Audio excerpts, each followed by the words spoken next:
Bonjour, donc nous allons continuer notre travail sur le livre Maths et Matrices. C'est un wikibook. Actuellement, on travaille dans propriétés et applications, produits scalaires. Alors, les bases orthonormales. Alors, on va voir à peu près ce que cela veut dire. Alors, les bases orthonormales, on va commencer par le premier exemple.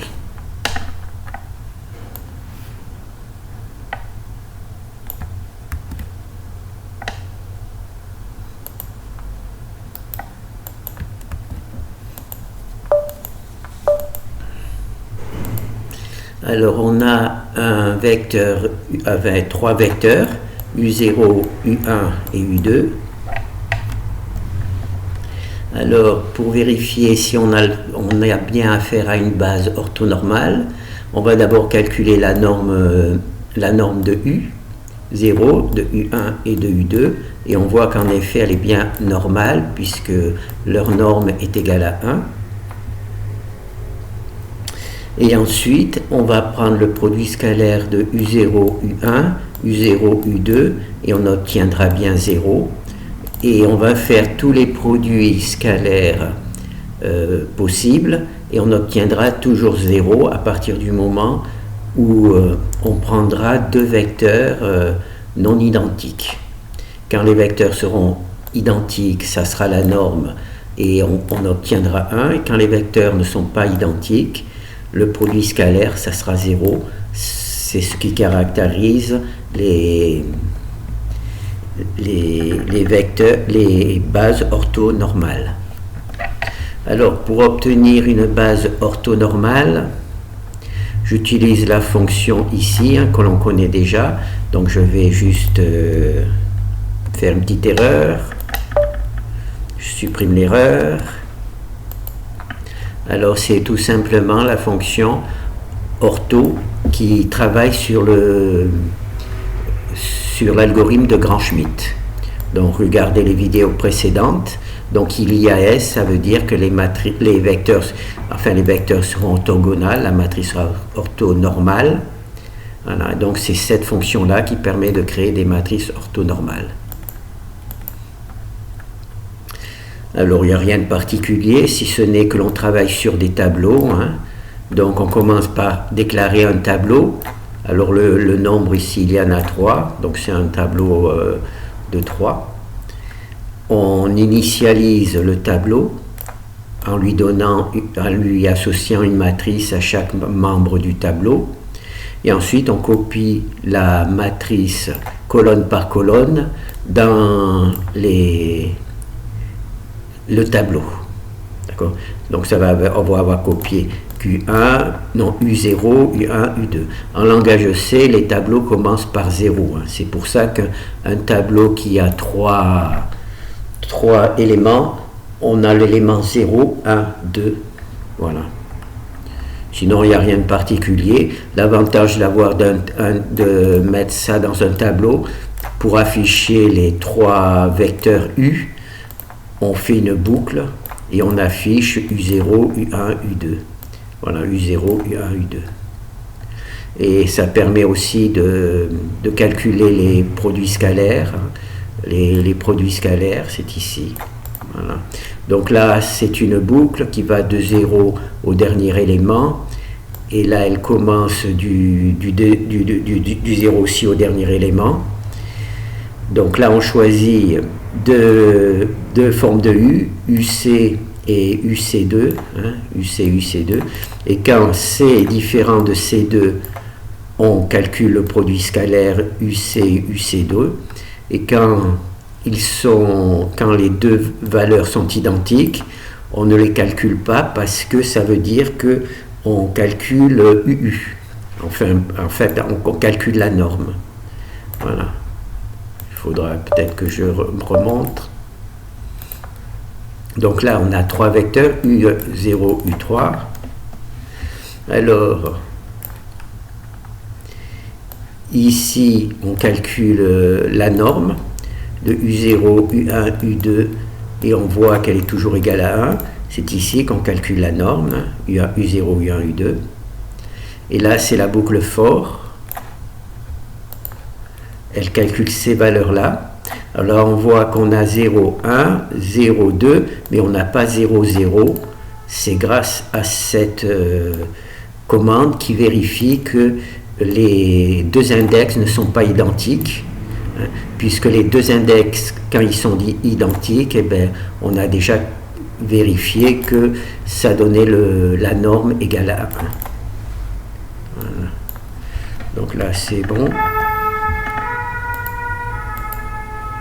Alors là, c'est pour les bases orthonormales. Alors, calculer x dans la base orthonormale B. D'accord? Alors ça, on a déjà vu le travail sur les bases avec Gauss-Jordan. Là, c'est un cas particulier, c'est quand la base est orthonormale. L'avantage, c'est que on utilisait l'inverse, et au lieu d'utiliser l'inverse, puisque la matrice est orthonormale, on va juste utiliser sa transposée. On va voir ça.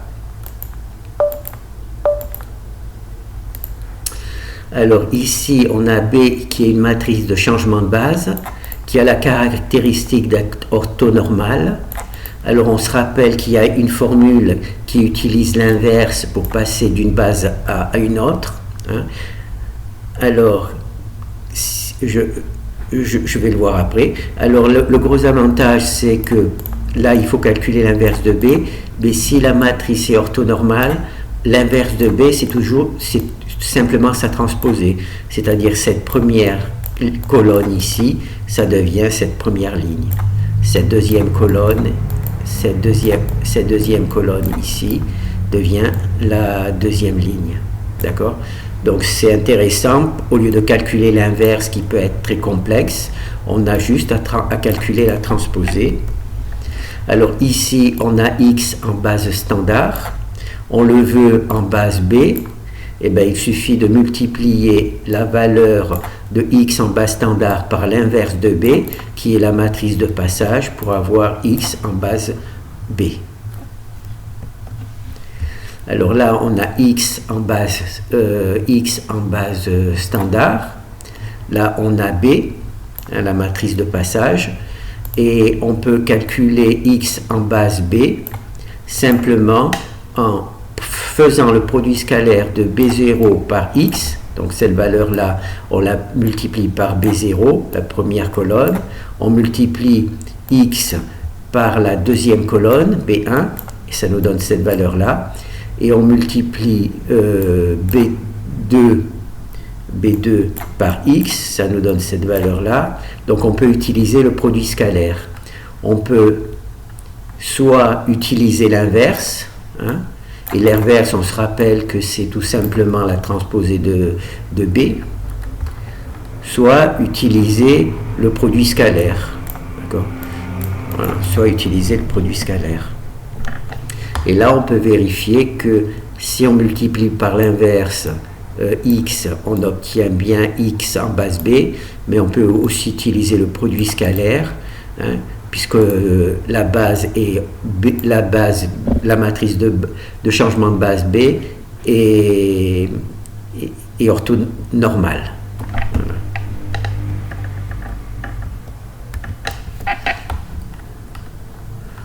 Alors ici, il y a la fonction qui crée une base orthonormale. On a calculé ici l'inverse. Je n'ai pas pris la transposée, mais j'aurais pu prendre la transposée à la place de l'inverse. Et ensuite, ici, on crée un tableau de nombres pour B, hein, B0, B1, B2. C'est la matrice de changement de base. Ensuite, ici, on initialise, c'est-à-dire qu'on donne au B0, B1, B2 les valeurs de B, hein, pour créer peut-être... voilà. Donc là, on a B, notre matrice orthonormale. Ah ben, je ne les ai pas affichés, B1, 0. Non, je ne l'ai pas affiché, c'est pas grave.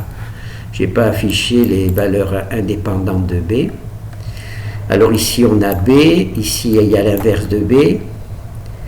Alors, ici, on multiplie l'inverse de B par x. Ça nous donne x en base B.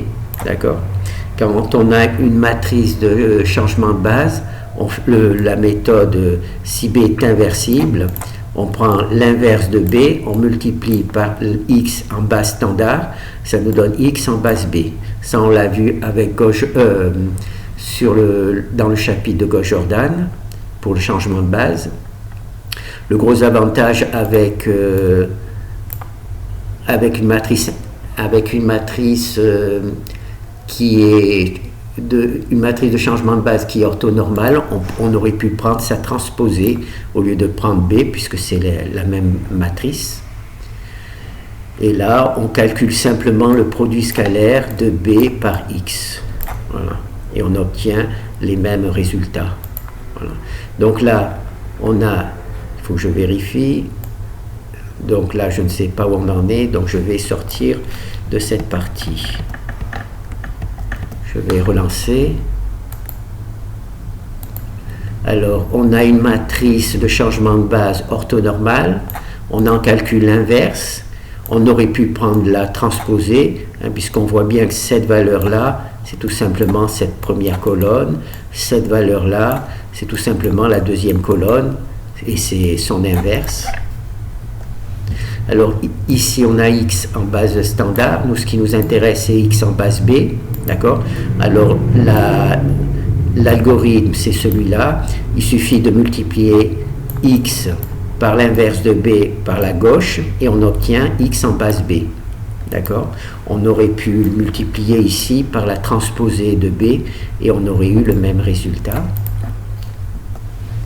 Alors, ici, c'est X en base standard. Ici, c'est la matrice de changement de base qui est orthonormale. Et on peut prendre colonne par colonne et le multiplier par X et on obtient bien les mêmes valeurs. Alors les valeurs ici, ces valeurs-là, on obtient les mêmes valeurs. En fait, là, on fait le produit scalaire de B1 par X, de B0 par X, B1 par X, B2 par X et B3 par X. Voilà, c'est ce truc-là. C'est le produit scalaire et on obtient cette valeur-là. Et là, on vérifie simplement que en partant du X en base standard, en multipliant par l'inverse de B, on obtient cette valeur-là. Et en prenant le produit scalaire de B par X, on obtient exactement le même travail. Alors là, la méthode la plus simple serait été d'utiliser la transposée de B. Mais comme je dis, dans l'algorithme général, quand la matrice n'est pas comment ça s'appelle, orthonormale, on prend l'inverse de B, si B est inversible. On prend l'inverse de B. Donc c'est pour ça que j'ai pris l'inverse de B, mais vous avez vu que l'inverse de B, c'est ici. L'inverse de B, c'est tout simplement la transposée. Première ligne, ça correspond à la première colonne. Deuxième ligne, ça correspond à la deuxième colonne. C'est l'inverse. Et l'inverse est calculé ici. Voilà, calculé ici. Ici, j'aurais pu mettre transpose à la place d'inverse, j'aurais eu le même résultat. Donc ça, c'est bon.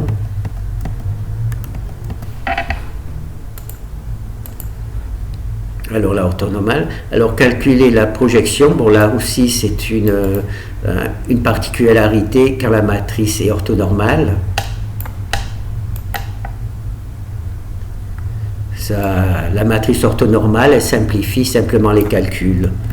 Par exemple, au lieu de calculer l'inverse de B, on peut en prendre la transposée, donc ça va beaucoup plus vite. Alors là, on a un sous-espace de R4, trouver une matrice de transformation qui projette sur R4. Alors, on a vu avec Gauss-Jordan que cette matrice de projection, c'était celle-ci. Voilà, c'est un ensemble de matrices. Donc, il y a la transposée multipliée par A, on en prend l'inverse. Ensuite, on multiplie cette valeur-là par la transposée de A et par A. Donc ça, il y a, je crois, je ne sais pas si je l'ai mis aussi ici. Ah, je ne l'ai pas mis. Il y a, dans Gauss-Jordan, il y a Khan Academy qui explique l'algorithme. Donc ça, cet algorithme-là est expliqué dans Khan Academy. Il faut aller dans la section Gauss-Jordan qui étudie les bases. Alors ici, on a A, qui est une matrice orthonormale. Alors ce que l'on veut, c'est calculer projeter la matrice de projection sur R4. Hein. Ce que l'on veut projeter, c'est celui-là. Et on cherche la matrice qui permet de le faire. Hop. Alors on calcule tout simplement, et cette matrice-là qui permet de le faire, c'est tout simplement tout ce travail-là. D'accord? C'est cette matrice-là que l'on veut obtenir. Alors, juste pour information, donc nous, c'est cette matrice-là qu'on veut là, mais comme la matrice est orthonormale, quand on multiplie une matrice par sa transposée, on a automatiquement ici la matrice identité. Prendre l'inverse de la matrice identité, c'est la matrice identité.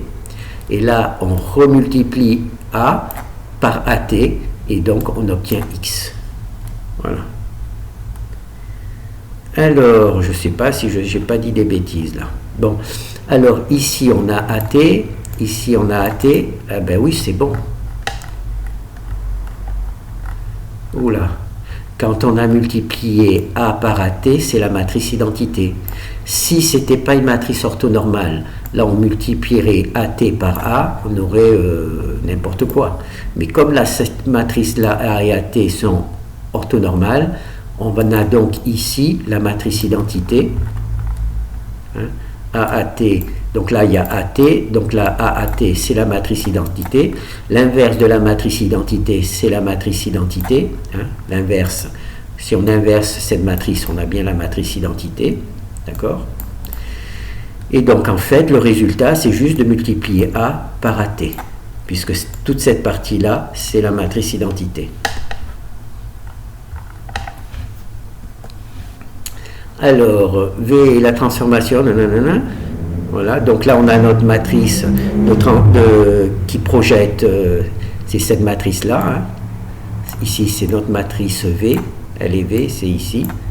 Et on obtient cette valeur-là.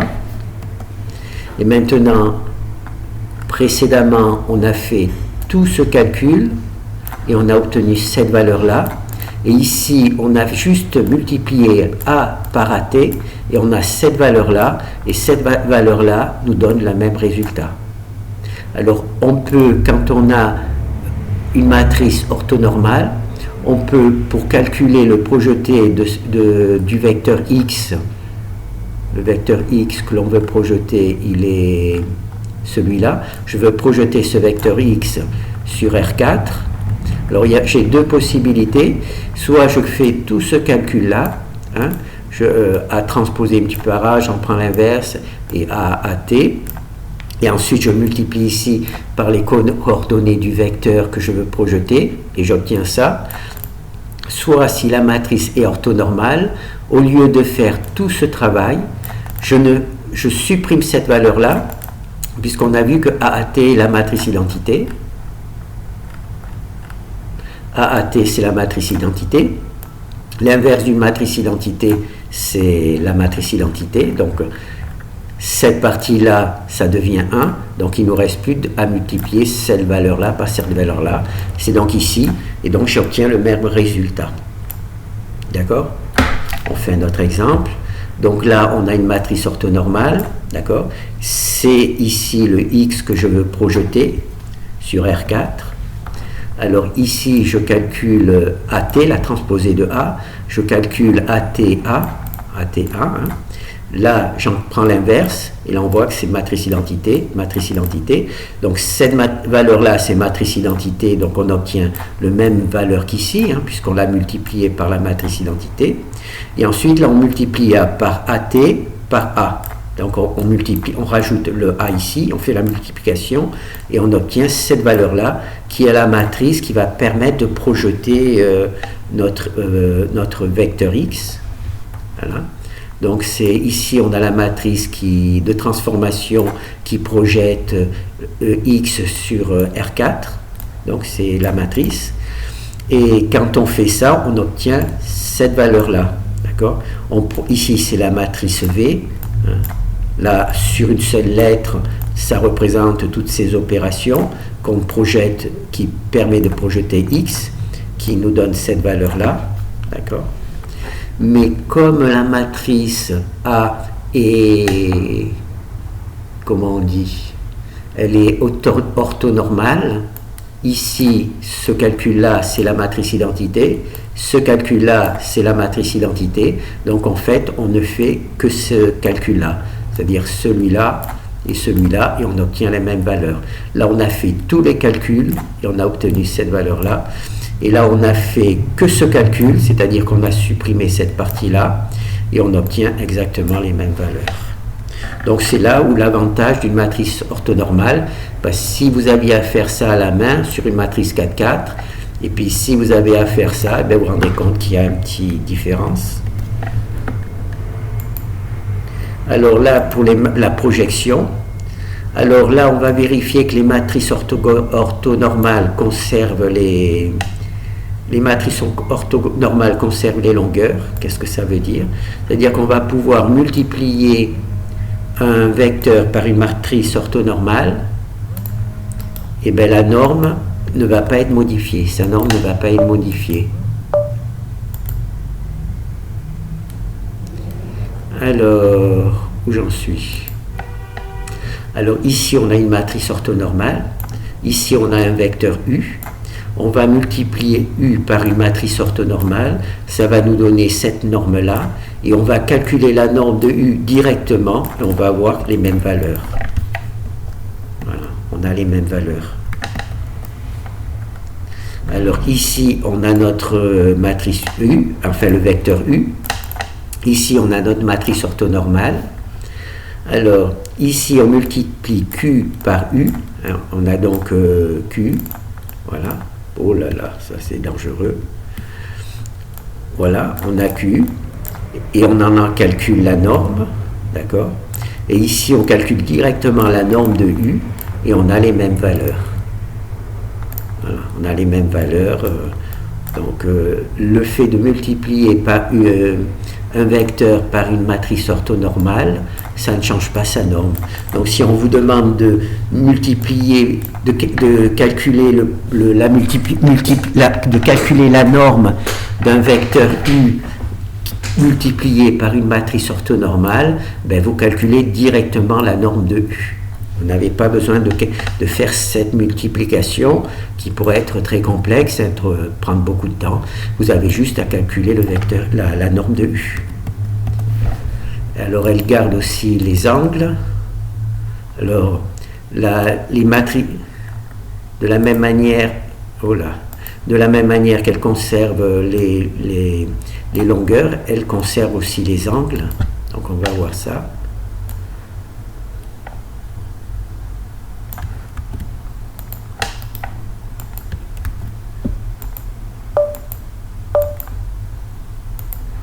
Alors on a deux vecteurs, U et V. Alors on se rappelle, ça c'est l'algorithme qui permet de connaître l'angle entre U et V. Alors c'est le cosinus, pour calculer le cosinus de alpha, on ne calcule pas l'angle là, on calcule juste le cosinus de alpha, UV. On a cette valeur-là, d'accord? Alors ici on a une matrice orthonormale. Alors on va multiplier U on va multiplier Q, on va multiplier U par une matrice orthonormale, V par une matrice orthonormale, et on va calculer le cosinus de alpha. Et on se rend compte que quand on calcule le cosinus de alpha pour les vecteurs UV, on a le même résultat que quand on calcule le cosinus de alpha pour les vecteurs QU, QV. Voilà, c'est les mêmes valeurs. Voilà.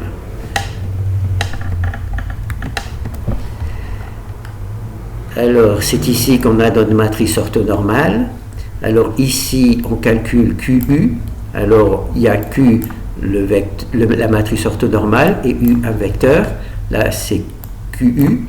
Et là, QV. Q est multiplié par V, d'accord? Et donc, il faudrait que je voie ici, voilà, c'est ici. Donc ici, on calcule le produit scalaire UV, on calcule la norme de U, on calcule la norme de V. Là, c'est la partie calculatoire, hein, c'est pas la partie qui affiche. La partie qui affiche est ici. Voilà, hein. Et là, on fait le même calcul, hein. Là, on fait le même calcul. Là, on voit qu'on calcule le produit scalaire UV. Là, on voit qu'on calcule le produit scalaire QU, QV. D'accord? Là, on calcule la norme de U. Là, on calcule la norme de V. Si je ne fais pas trop de bêtises. Norme de U, norme de V. Et on voit que ces deux valeurs-là, quand on les affiche, elles sont identiques. Voilà. Voilà. Là, on obtient les mêmes valeurs quand on utilise, qu'on multiplie Q par U ou Q par V. Voilà. Donc là, c'est bon. Donc là, on conserve les angles. Alors maintenant, si Q est orthonormal, une matrice orthonormale, on peut voir que c'est pratiquement le même principe qu'au-dessus. C'est le même principe qu'au-dessus.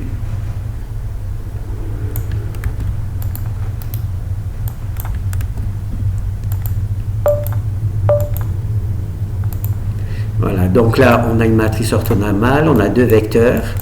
Alors, quand on calcule le produit scalaire QU, QV, c'est le même que UV. Hein.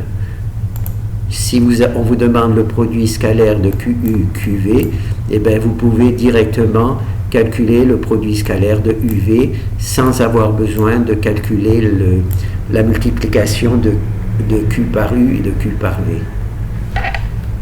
Voilà, on peut en faire plusieurs. Voilà. Alors c'est ici, hein. Donc on a ici notre matrice qui est orthonormale. Alors ici on a deux vecteurs U et V, hein, aléatoires. Ici on multiplie Q par U et on en prend le produit scalaire.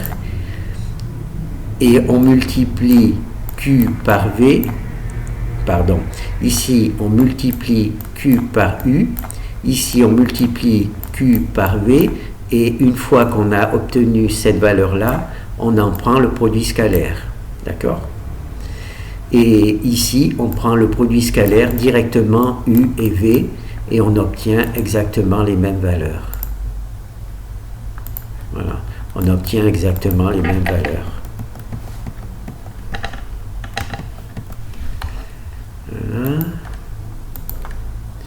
Alors maintenant, calculer x dans la base B. Je ne sais pas quelle base. Alors là, c'est quand la matrice est orthonormale.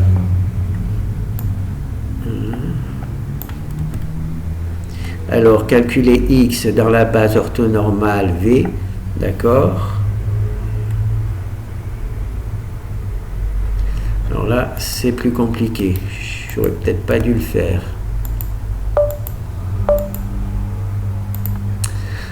Alors, on a une matrice orthonormale, on a x en base standard, on a donc ici créé un vecteur V1, V2, V3, c'est-à-dire qu'on a séparé les vecteurs de la matrice orthonormale en les séparant, V1, V2, V3, et ensuite on calcule simplement x dans la base B. Donc, ce que l'on peut faire, c'est on prend le produit scalaire de x par V0, x par V1, x par V2, et ça nous donne les coordonnées de x en base V. Voilà, donc, on a x en base standard, et on le veut en base B, V, quand V est une matrice orthonormale. Eh bien, il suffit de prendre le produit scalaire x V0, hein, le V0 c'est ici, donc là j'ai fait une erreur, c'est V0, V0, et on obtient bien le bon résultat. Voilà. Donc on repart, on a une matrice orthonormale, on a x en base B, Ici, on casse notre matrice V en vecteur colonne. Premier vecteur, deuxième vecteur, troisième vecteur. Là, je vais mettre 0 parce qu'en fait, vous vous rappelez que les tableaux de nombres commencent par 0. Donc là, j'ai fait une petite erreur. J'ai mis 1 alors que c'est 0. Et là, donc tout simplement, pour calculer x en base v, il suffit de prendre le produit scalaire de x par rapport à v0. V0 c'est celui-là. Ensuite x par rapport à v1. V1 c'est ici. Et x par rapport à v2. Et v2 c'est ici. Donc là j'ai fait une petite erreur d'index. Voilà. Et on a bien la valeur truc. Alors je vais corriger le travail. Je vais corriger le travail, oui. Alors c'est 0 ici. Hop, hop, hop, hop, hop. C'est dangereux ça. Voilà, c'est 0. Parce que les tableaux en langage C, j'ai tendance à oublier parce que mes matrices commencent par 1. Mais en langage C, les tableaux commencent par 0. Voilà. Donc, moi, où j'en suis, je cherche, voilà, 0. 0 et 1. Voilà. Donc là, je récupère le code pour vérifier que j'ai pas fait d'erreur.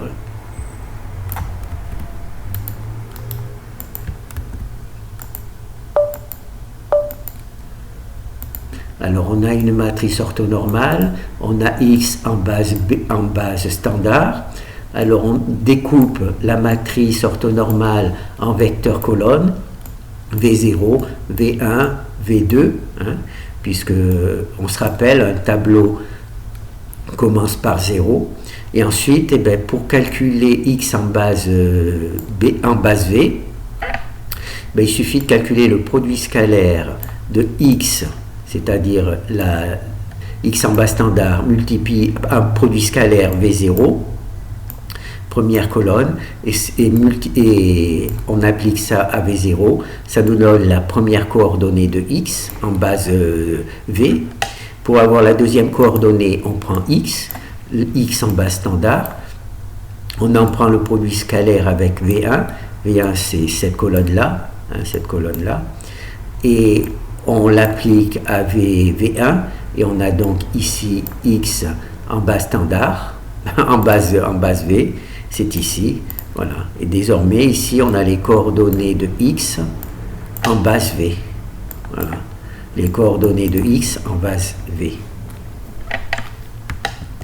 Alors, on va faire la même chose, mais quand la matrice est orthogonale, donc il va falloir ajouter, je pense que si vous avez vu la vidéo précédente, on l'a déjà vu dans une autre configuration. Alors ici on a une matrice orthogonale, elle n'est pas normalisée. On voit ici, si elle était normalisée, il n'y aurait pas des nombres entiers, hein, elle n'est pas normalisée. Donc là on a toujours x en base standard. Donc on va découper cette matrice orthogonale en vecteurs, V1, V2, V3, encore une fois. Bon, ben là, je vais corriger tout de suite. C'est bien de faire une vidéo, ça me permet de corriger parce que c'est difficile de corriger, enfin de se rendre compte des erreurs quand il y a beaucoup de code et que l'on ne travaille pas dessus. Juste regarder. Donc là, on va mettre V0 et V1. Parce que les tableaux en langage C commencent par V0. Mais ça m'arrive souvent de faire ça parce que mes matrices, elles, commencent par V1. Enfin, mes matrices n'ont jamais 0. La ligne 0 et la colonne 0 sont... la colonne 0 et la ligne 0 sont neutralisées. Donc ça, c'est bon. Alors maintenant, je vais pouvoir repartir correctement. Si j'ai pas fait d'erreur. Alors ici, on a notre matrice orthogonale, elle n'est pas normalisée, on le voit parce qu'ici, il y a des entiers, il n'y a pas des nombres à virgule. Alors ici, on a x en base standard. Alors on va découper la matrice V orthogonale en vecteurs, V0, V1, V2. Et pour calculer x en base V, ce que l'on va faire, c'est qu'on va utiliser le produit scalaire, d'accord? Alors on va multiplier, on va prendre le produit scalaire de x par V0, hein, le x par V0, ensuite x par V1 et x par V2. Voilà. On va calculer le produit scalaire de x par V0, produit scalaire de x par V1, x par V2, mais comme la matrice n'est pas orthonormale, on multiplie par l'inverse de la norme au carré. En fait, on normalise, on a déjà vu ça dans la vidéo précédente, hein, une des vidéos précédentes, quand on travaille avec des matrices orthogonales, on peut les normaliser au dernier moment en multipliant par 1 sur la norme au carré. 1 sur la norme au carré pour normaliser cette valeur-là. D'accord ? Et là aussi, hein, on veut normaliser ce truc-là. Et donc, en fait, le produit scalaire, c'est comme s'il se produisait sur une matrice orthonormale parce qu'on a normalisé au dernier moment. On a vu ça dans une vidéo précédente. Voilà. Donc là, c'est la matrice truc. Ici, on a un vecteur en base standard. Ici, on a découpé notre matrice en V0, V1, V2. Pourquoi? Parce qu'on veut calculer le produit scalaire. D'accord? Donc, x par le produit scalaire. Alors, cette formule-là, on l'a vu précédemment. Oh là, ça c'est dangereux. Ça c'est dangereux. On l'a vu précédemment. Hop, hop, hop. Alors, produit scalaire, c'est une propriété que l'on a vue, hein, juste pour rappel. Voilà, c'est cette propriété qui permet d'appliquer cette valeur-là. Alors la présentation est un peu différente. Là, il y a le produit scalaire multiplié par l'inverse truc. Hein. En fait, il suffit de transposer ce x ici, voilà, de le transposer ici, et d'en mettre 1 divisé par truc.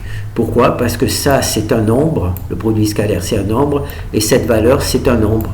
Donc, en toute manière, que je le mette de ce côté ou de l'autre, c'est le produit de deux nombres. Hein. Si je fais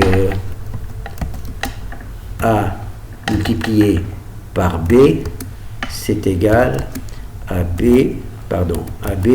multiplié par A. Voilà.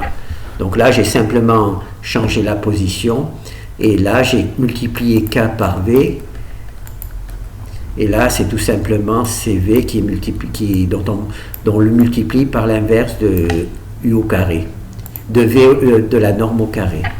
Voilà. Et dans les deux cas, eh ben, j'ai obtenu la x en base V.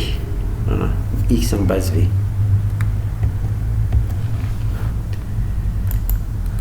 Abandonner. Alors, produit scalaire. Alors, les bases orthonormales. Donc voilà, on a vu les bases orthonormales. On a vu calculer x dans une base orthonormale. On a x en base standard, on le calcule en base orthonormale. Alors, on a projeté x sur R4. Alors, les matrices orthonormales, elles conservent leur longueur. Hein. On peut multiplier un vecteur par une matrice orthonormale. Il conservera la même norme que le vecteur sans la multiplication. De la même manière, les matrices orthonormales conservent les angles. On peut multiplier deux vecteurs u et v par des matrices orthonormales, par une matrice orthonormale. On conservera toujours l'angle.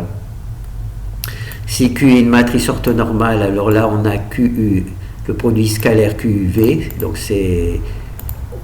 on obtient les mêmes résultats. Et ensuite, calculer x dans la base V, pour une matrice orthonormale. Donc là, il y a juste le produit scalaire à faire. Et pour une matrice orthogonale, il faut faire le produit scalaire et multiplier par l'inverse de la norme au carré du vecteur pour orthogonaliser, pour que la truc soit orthonormale, pour que transformer. Voilà. Oh ben, je ne l'ai pas montré. Donc c'est ici, hein, on prend le produit scalaire, hein, de x par u, et là on le multiplie par l'inverse. Donc là on peut faire multiplier par 1, voilà, multiplié par le produit scalaire, c'est-à-dire v au carré, v truc, voilà le produit scalaire. Voilà. La norme au carré, c'est tout simplement le produit scalaire de v par v, la norme au carré. La norme au carré, c'est égal au produit scalaire. Alors comment on fait le produit scalaire? Alors u point u. Puisque quand on veut calculer la norme, il faut prendre la racine. Quand on veut la norme, il faut prendre la racine.